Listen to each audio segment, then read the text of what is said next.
Live from Bedford-Stuyvesant, the livest one, representing BK to the fullest. The Notorious B.I.G. The only Christopher we acknowledge is Wallace. Raw deal.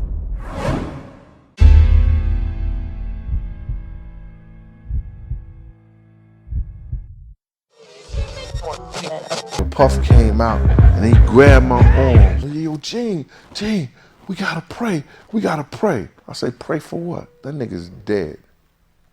And walked out the hospital door. Raw deal. The last big night. Hey, this is Big Gene. I'm here with Wisdom Clear again.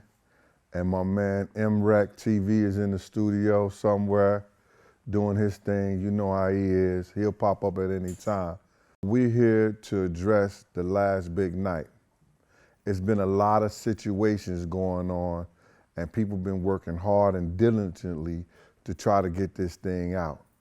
So I'm at a situation right now that me, myself, I can't spend another dime on it. But me, myself, as a man, and my word is my bond, and back in the day, I get them from my nuts, I gotta give it like I'm supposed to give it.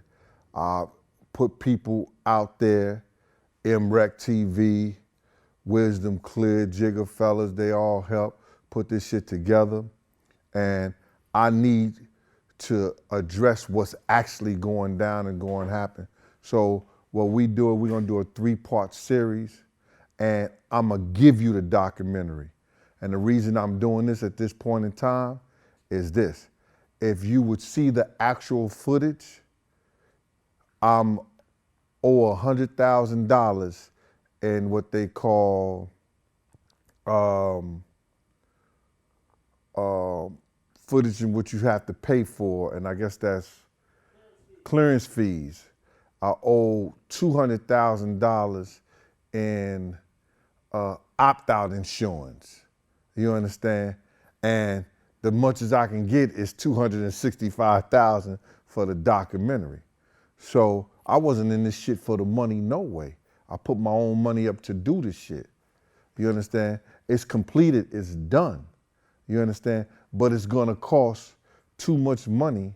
And then I still gotta look at this nigga Diddy, who might sue me for the fact of the matter, stuff is used in there. That's why the opt-out insurance gotta be paid. That's why all these clearance fees gotta be taken care of. But I don't give a fuck, I'm gonna give it to you 100. I can sit right here, tell the story, tell everything I need to tell to get this shit off my heart. And that's what I'm gonna do. You understand? You ain't gonna see nobody dancing in those silver suits. You ain't gonna see you ain't gonna hear the big song that we was trying to get clear. You ain't gonna hear none of the heavy D thing, because the last big night wasn't only about Big's death, it was about my start in the security business. You understand? It was about how I saved people that you love, that you hear, that you see lives. You understand? How I put myself out there and I brought people together who wouldn't be together today. You understand? If it wasn't for me bringing them together, talking and letting them see what they need to see, how they can make more money together than they do fighting apart. You know, the people know who I'm talking about. The people who doing videos and songs today that I care not to mention their names. They know it was because my conversation with them that they got a chance to mend their ways with each other. But we're not here for that. We're here to find out about the last big night. So I'm not gonna go into the documentary of my start in this game. What I'm gonna do is I'm gonna go from where me and Wolf was about to go out to Cali. So when I finish telling you this and these whole stories, you're gonna find out and you're gonna know what happened to Wolf. You're gonna know what happened to us in Cali, what was going on, the steps that we took, that we made. You're gonna find out what was said about Big, what Big was doing and how Big was reacting, what Big was going on, you're gonna find out what actually happened from the time we got off the plane from New York, left the plane from New York and got to Cali, and when Big got killed and when Big got murdered. You're gonna have all that information. I'm doing that, and the people who's trying to work on the selling shit, man, I'm tired. I'm not putting no more of myself trying to get this done. So the information, you bloggers, you guys who want to take like you know what's going on, well, like you know what went down and you want to run with it. Some of you wasn't even born then. Some of them you never come out behind your computer.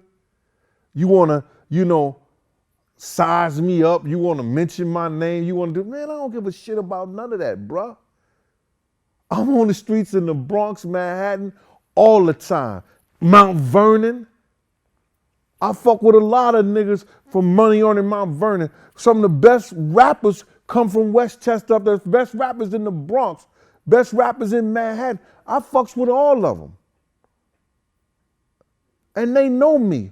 And I'm talking about the older guys. I'm talking about the ones who was making music in the late 90s, in the 90s and the early 2000s. I don't have to mention their names. So what I'm gonna do at this time, I'm gonna start this off and I'm gonna let you know what was going on and what was happening with this whole East Coast, West Coast thing. Now, people don't even know why the East Coast, West Coast beef really got to that point. And a lot of it had to do with Pac and Big relationship. You understand? Pac was dealing with some cats that was from Brooklyn. And Big was like,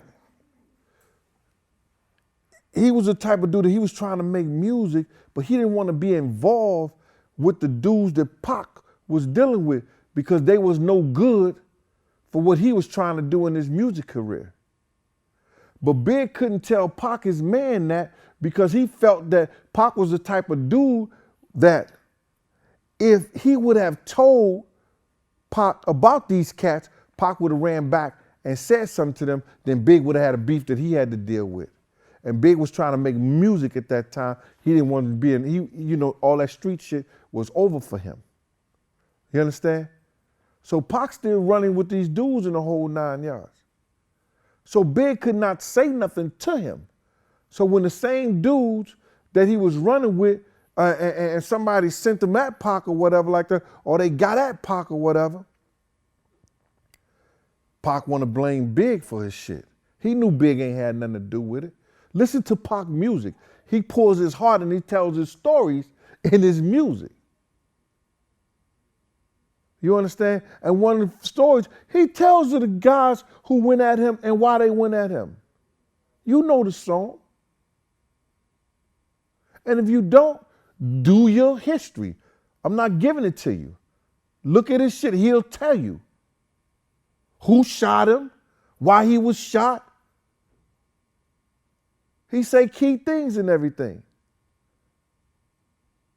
So now, Big and him got a little problem and everything like that. But the problem start with Puff and Suge. One day we was somewhere, I think we were downtown, and Wolf brought this magazine to Puff. And it had his baby mama and his child in there with Suge. And the caption on the magazine said, "What the East Coast won't take care of, the West Coast will." What the East Coast won't take care of, and the West Coast will. And it was Suge Knight with Misa, Puffy baby mama, and she had Justin in her arm. This shit pissed Puff off like crazy. This motherfucker almost popped a vein in his neck. He called Misa and she was everything but a child of God. So Puff was livid. He was going crazy behind that shit. So it was never no talking to Suge and Pac them about stopping all this bullshit, because when they had guys that could have stopped it and they had meetings about it to come together, he was never going to come to the meeting no way. He never was going to be a part of it because he felt like he would have to owe somebody something for stopping it. The cats who could have stopped the bullshit and had them do their thing and we do our thing, he felt like he was going to owe them something. So I guess it was better for them to lose their lives than them to be out there. So this whole Cali trip comes up, and me, I ain't turning down nothing but my collar most of the time. So when they was talking about we was going out to Cali and everything and what they was gonna do, I didn't have a problem with it. I knew I was gonna come back home. I took an overlong time. I'd rather be, judged by 12 than carried by 6. I know enough to beat the ambush. I know all these rules and regulations that you're supposed to follow. And then I was told we wasn't going nowhere. We was gonna chill at the hotel, we was gonna chill at the studio, and that was it. So I didn't have a problem doing that. Go to Soul Train, you understand? Chill at the hotel, go to the studio. That what was told to me. But it was far different when we got out there. Trust and believe. So I called Anthony Wolf Jones because I had our itinerary for us to fly out to Cali. And I said to Wolf, I said, yo, Wolf, what time you gonna get to the airport? And Wolf said to me, airport? He said, I ain't going. I was like, what do you mean you ain't going? I got the itinerary, I got your ticket right here. They gave me your ticket, you know, everything. He said, I ain't going, G. He said, I asked Puff to give me 2 tour buses so I could take me and all my fellas, and this is all the guys he had from, I guess, Co-op City, Edomore Projects, the Valley dudes, because Wolf was heavy in the Valley. You understand? He had those dudes who was ready to get busy no matter what. They was his family. They was his friends. And, you know, they used to always come to the party, you know, dressed in their minks, they gators, the whole 9 yards. And they used to follow Wolf. That was their boy like that. You understand? So now Wolf says, I ain't going, Gene. He said, I can't tell you how to make your money, but I'm not going. Because if he not going out there right, I'm not going out there at all. I said, all right, dude, you know what I'm saying? Well, I'm going to roll with them. And that's where we at.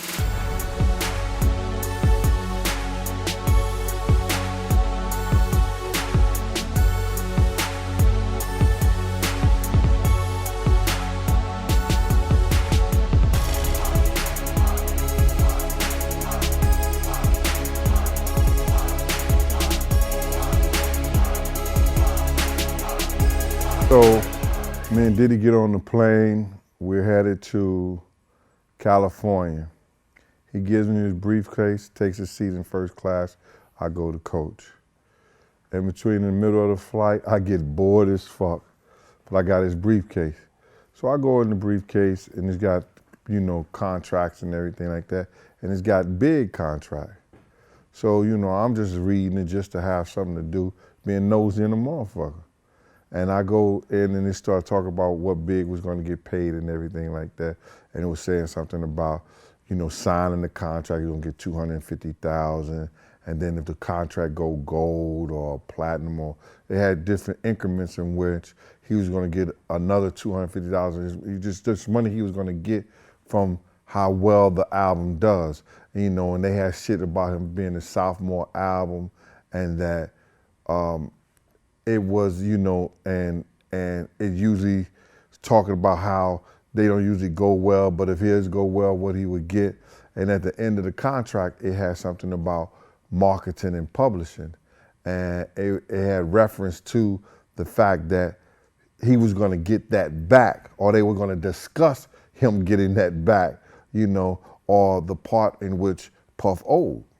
So, you know, we get off the plane, we go, you know, so we staying at the Beverly Hills Hotel, and Big and them is at the Four Seasons. So now, Big is there with his crew and everything like that. And, you know, we supposed to be going to the studio, do a little studio time and things like that. And as we are, you know, going back and forth, just me and Puff. Puff was running around, you know, and he was having meetings with Will Smith, and he was just, I guess he was trying to get into the acting thing too, stuff like that. So he was just taking meetings and things, going back and forth. So we was really never with Big and them. He was just having Big on the telephone, say, yo, you going to the studio? Your studio is booked right here, booked right there.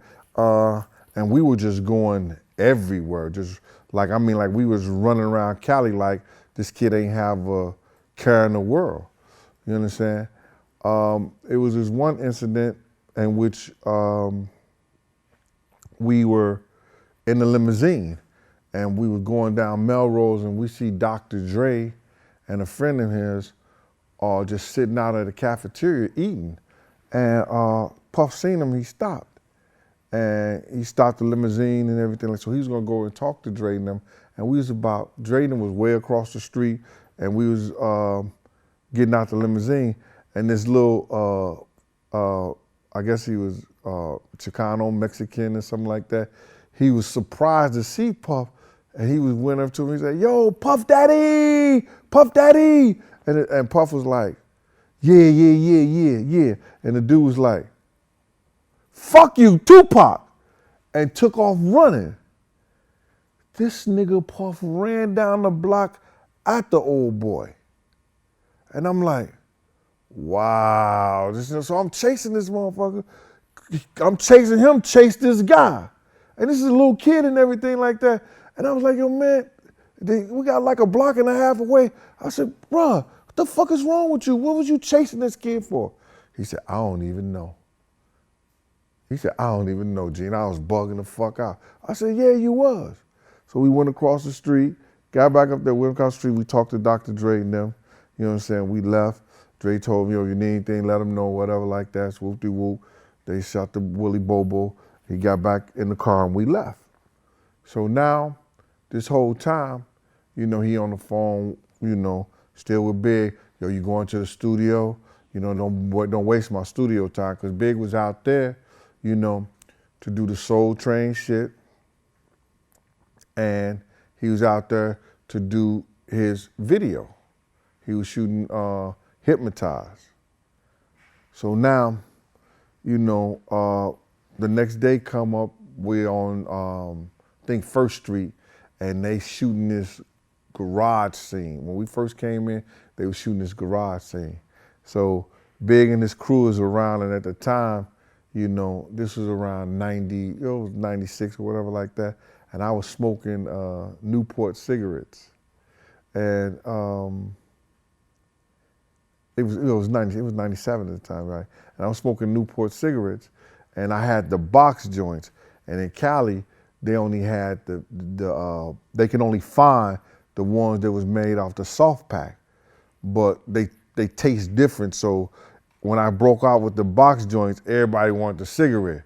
So being who I was, like, yo, fuck it, I ain't giving y'all nothing. And the Big was like, yo, Gene, give me a cigarette, man. I said, man, I ain't giving you nothing, bro. And just took a hit off the cigarette and then just looking and laughing at these niggas. And then now, you know, Puff don't like cigarette smoke, so he see me smoking. Yo, Gene, you smoking? Nah, I ain't smoking. Put it out. But Big could smoke. You know what I'm saying? It wasn't no problem for Big and smoke. I said, yeah, all right. So then D-Rock was like, yo, you ain't giving my man no cigarette? I said, no, I ain't giving him nothing. Yo, Big was like, yo, Gene, give me a cigarette, man. I said, all right, so tell me who chasing you. He said, because y'all doing all these chase scenes around here. Who the fuck chasing you? And nigga just came out the top of his head and said, yo, them face lawyers, they looking for some child support. And then all the niggas, all their crew started laughing and shit like that. And I was like, yeah, all right. Gave the nigga a cigarette. So now we go down to the street level, and they doing it with the motorcycles and everything like that. We come out the garage because they finished shooting that garage scene where, you know, Puff and Big, and then they say, oh shit. So then we go to the street and we shoot the street level. So on the street level, I get a phone call, you know, and I get a phone call and it's Dawn Farrow. I knew Dawn, you know, because she used to come always Puff parties, and Puff used to, you know, like fuck with her back in the day. Whatever, whoop-de-whoop, however they did it, you know, Puff used to be with her, you know, when she come to New York or whatever like that. So we was shooting the street scene, and then I noticed wasn't no motherfucking security. I'm like, you got the camera people and everything like that. You had me, Paul, and like 2 other guys, and we shooting a major video in Cali. So I called Kirk Burrows. At this time, Kirk Burrows was the president of Bad Boy. You understand? Where Puff was the CEO, Kirk Burrows was the president. And I was like, yo, Kirk, you know what I'm saying? You know we in California and ain't no motherfucking security. He said, yo, Gene, I'm gonna get back with you and everything like that. I said, yo, all right, man, get back with me. So now, Dawn Farrow had gave me a phone call. She had this dude named Unique on the phone. Unique used to run a crew and a club called Mecca Audio, and he used to do parties at Club 2000 on Monday nights. He the one brought Dre, Snoop there. He used Onyx, you understand? He was doing the Luke thing, but he was doing the East Coast style at Club 2000 Monday nights. Crazy. If you could get in that shit wall to wall. So now, Unique calls me because me and Unique had a little thing, whereas that, you know, I would set him up and tell him how to do his security. I would never work for him because Unique had a wild bunch, man, and I was never putting myself in that position, you know, with him. But we was cool. He said, yo, Gene, you know, how many security, you know, he used to ask me questions, yo, what you think I'm gonna need, what this and that, and I'll say, yo, I'll look at it and I'll let you know. And you know, he used it, he didn't. But we had another incident where him and Dougie Fresh, you know, had a situation, you understand? And that's where that song, Hey Ho, Aight came from, you understand? Enough respect for 112, with respect for the Mecca Audio crew. I squashed the beef between them two. I let them squash the beef themselves and let them come together, you understand? And I brought them together to squash the beef that they had. So now I get a call, Dawn got Unique on the phone. And Dawn said, I said, yo, what's up, Unique? He said, yo, Big G, what up? I said, I'm in Cali. He said, yeah, I know. Dawn told me, vest up. And the phone went dead. I said, oh, shit. So I called back and I said, yo, Dawn, that was Unique? She said, yeah, that was Unique. I said, I didn't know you knew Unique from Mecca Audio. You know, Waynesworth Hall. He said, yeah, I know him. I said, yo, he was telling me to vest up. He said, yeah, G, them niggas is coming to get y'all. I was like, oh, shit. So I called Kirk Burrows back on the phone. I said, Kirk, we in the middle of California and we ain't got no security. You understand? It's me, Paul, Kenny, you understand? And, you know, D-Rock, but that's Big's man. He ain't security, you know. We don't have enough security. What's going on? He said, yo, Gene, I told you I'm gonna call you back. I'm gonna talk to Puff, see can I get y'all more security? He calls me back. He said, yo, Puff ain't getting no more security. Yeah, I said, oh shit. I said, all right. So now we shooting this whole night scene and everything like that. You seen the video hypnotized and everything like that, and everything was cool. So I'm thinking that, okay, shoot the video, we go back to the hotel and everything like that. And that's what Big went. Big was going, whenever he wasn't working, he was in the hotel, the radio station, or the studio. You can't show me, other than that vibe party, you cannot show me nowhere or nothing where Big was out partying. Me and Puff was at the House of Blues. You understand? Me and Puff was at the Century. Me and Puff was going to movie theaters. You understand? We was doing it all. We was going everywhere that he wanted to go. Like I told before, I thought the kid had a death wish. You understand? We were doing a lot of things that we shouldn't have. But Big was never at not one party we went to. Not one party Big was at. So now, Puff is doing his thing. He's with Sally Richardson at the time. You know what I'm saying? We going to the movies, we going to dinners, little lounges and everything like that. They shooting, they still shooting Hypnotized video, and we're about to do the scenes where Big is in the white suit and it's the mermaids and the fish and all this shit going on. So this particular day, Puff leaves me with Big. We're in the Winnebago. D-Rock goes with Puff. Now, Puff never left me with Big ever. You know what I'm saying? And Big Crew is usually around and something like that. But this particular day, it was just Big and me, and we in the Winnebago. And I was like, I felt that shit to be funny that Puff left me with him because he never done that before. So Big is going over some contracts and everything like that.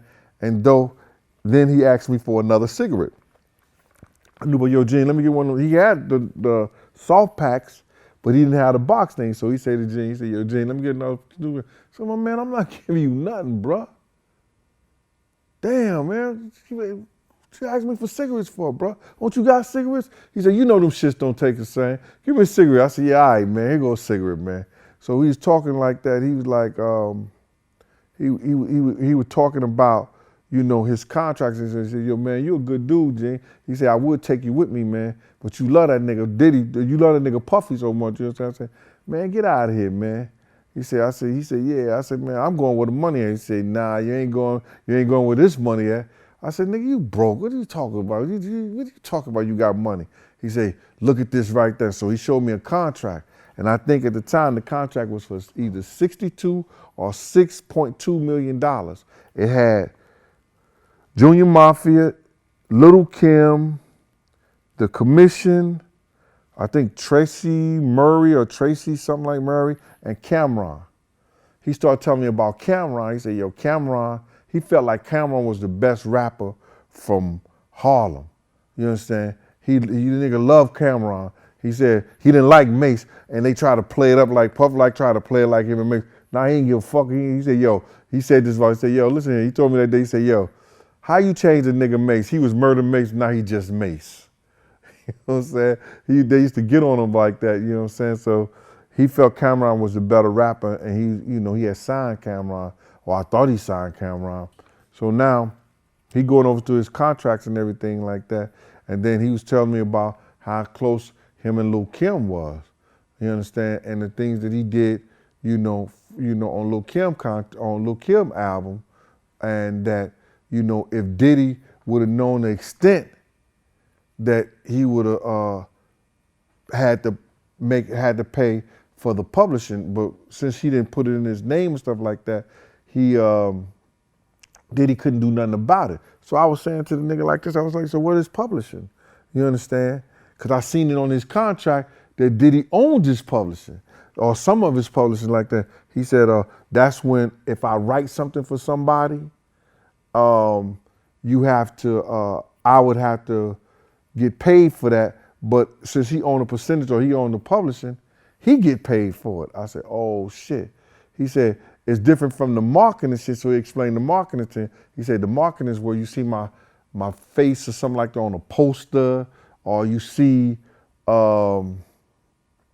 me on I'm doing something for like, what was that beer out that he was doing it from? St. Ives or whatever like that.